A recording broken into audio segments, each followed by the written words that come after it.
I woke up in the dead of night, drenched in a cold sweat. A shiver ran down my spine as I struggled to shake off the remnants of a haunting nightmare. My heart pounded in my chest, and I could feel the anxiety gnawing at the edges of my sanity. There was an unsettling feeling that something was amiss, but I couldn't quite put my finger on it. As I stumbled out of bed, I glanced at the clock. It was 3 a.m., the witching hour. I couldn't shake the feeling that I was being watched, that unseen eyes were studying my every move. But what troubled me most was my daughter, Emily. Lately, she had been acting strange, talking about an imaginary friend named Mr. Tickles. At first, I dismissed it as a normal part of childhood development. After all, most kids have imaginary friends, right? However, as the days went by, Emily's behavior became increasingly erratic. She would spend hours alone in her room, whispering to Mr. Tickles. Her once bright eyes grew distant and cold, and she stopped playing with her other toys.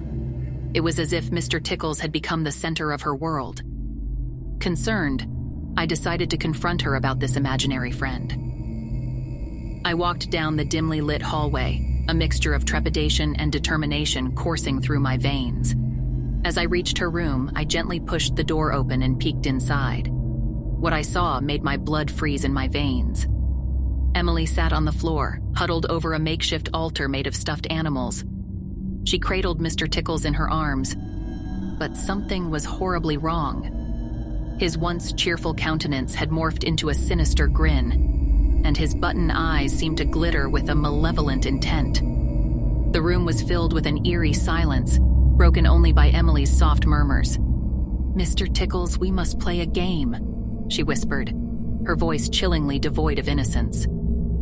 I watched in disbelief as she took a small knife from her pocket and began to trace the blade across her palm.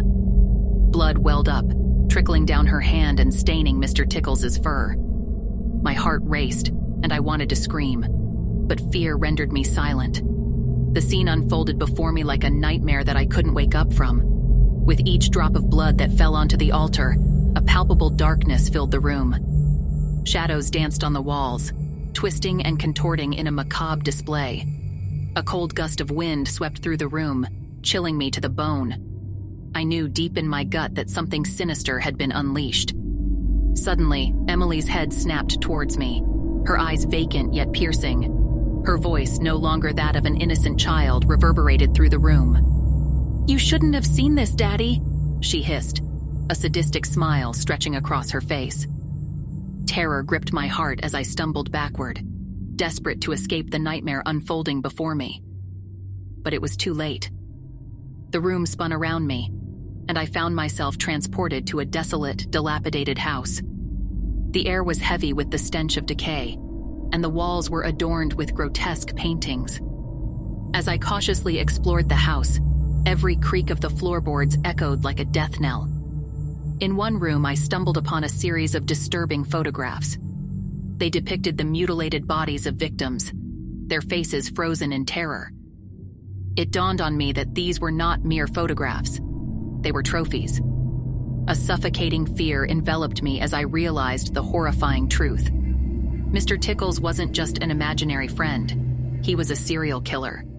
Somehow, Emily had conjured him into existence, and now he sought to claim me as his next victim. I had unwittingly stepped into his world, a nightmarish realm where the line between reality and illusion blurred.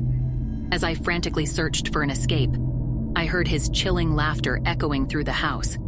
It seemed to come from every corner, haunting my every step.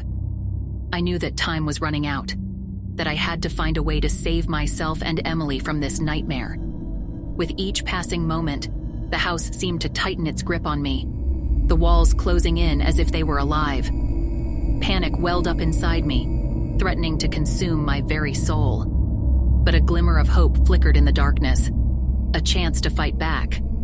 I found a rusty fire axe hanging on the wall and grabbed it with trembling hands. It became my only lifeline, my tool of survival.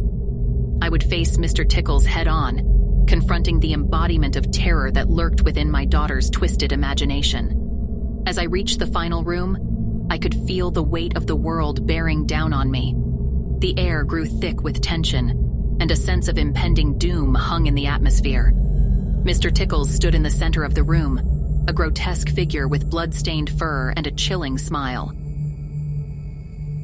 He lunged at me with an unnatural speed, but I swung the fire axe with all my might, connecting with his figure. A sickening crunch filled the room as the axe embedded itself in his torso. He let out a blood-curdling scream, a sound that echoed with the pain and torment of his victims. But the victory was short-lived. In a burst of dark energy, Mr. Tickles vanished, leaving behind only the lingering scent of death. The house crumbled around me, as if it were a figment of my imagination, a manifestation of the horrors I had witnessed. I found myself back in Emily's room, drenched in sweat and panting heavily. The sun began to peek through the window, casting a warm glow on the remnants of the nightmare. I held Emily tightly in my arms, grateful that she was unharmed but forever scarred by the terror we had endured. As the days turned into weeks and then months, I tried to erase the memory of Mr. Tickles from our lives. But his presence lingered, a reminder that evil could take many forms, even those we least expect. I vowed to protect Emily, to shield her from the darkness that lurked within her imagination. Yet deep down, I couldn't shake the nagging fear that Mr. Tickles wasn't truly gone. Sometimes in the dead of night, when the world was silent, I could hear his chilling laughter echoing in the distance, a reminder that evil never truly dies.